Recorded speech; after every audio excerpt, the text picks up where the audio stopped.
Paramore is only 1.4 square miles, and yet we contain 6 homeless shelters in our 1.4 square miles. So concentrating it in one community and low-bearing type shelters is not the best thing for any community anywhere. I believe we can have special needs shelters. I think we've dealt with this problem quite some time, and that unfortunately, a lot of the other cities and counties bring their homeless, unfortunately, to the Paramore community. So we're oversaturated with people who are houseless. And we're just we want to make sure that the programs and the funding that is going there is meeting the needs of the community, but the people who are most need. And I have to say this, right now, the individuals or the group that is at a 25% increase is our seniors.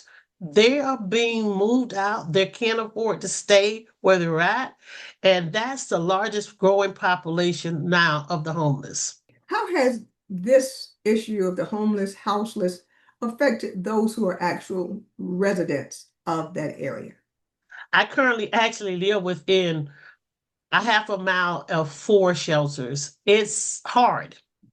It's very hard to deal with because I see people who want to do better.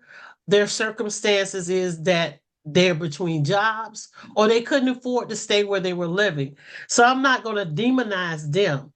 But what I would like to say is that the programs that have been put in place, I think we can do a better job in helping them.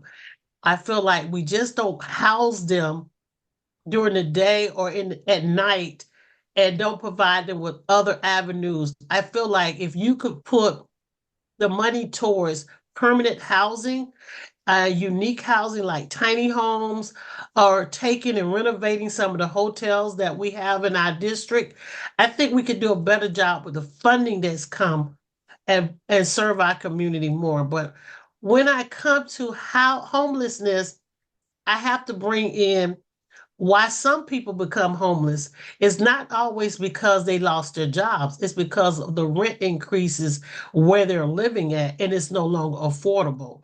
So I think it goes hand in hand when you talk about affordable housing, which I say attainable housing, because what's affordable for me might not be affordable for someone else. So we have to make sure when we're giving out funding to build new affordable housing, attainable housing, that we make sure we hold those developers that the rent is will stay like that for 5 to 10 years. We need to review and make sure and hold them accountable that there's no rent increase.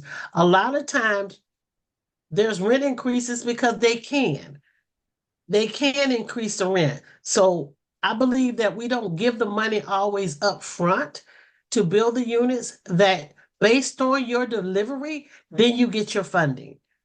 And that's one thing I really want to emphasize because I have Paramount Oaks had 79 evictions, and it wasn't because they were doing something wrong. It's just the rent increased almost 300 to 400% within a year and a half. Now, Paramount Oaks, is that an apartment area? It's an apartment complex right on Paramore, just before Gore in District 5. And proud and joy, beautiful location, beautiful building. But most of the people cannot, especially our seniors, afford the rent increase over the year and a half. 300%. 100%. Yes. 79 evictions as we speak, as right now.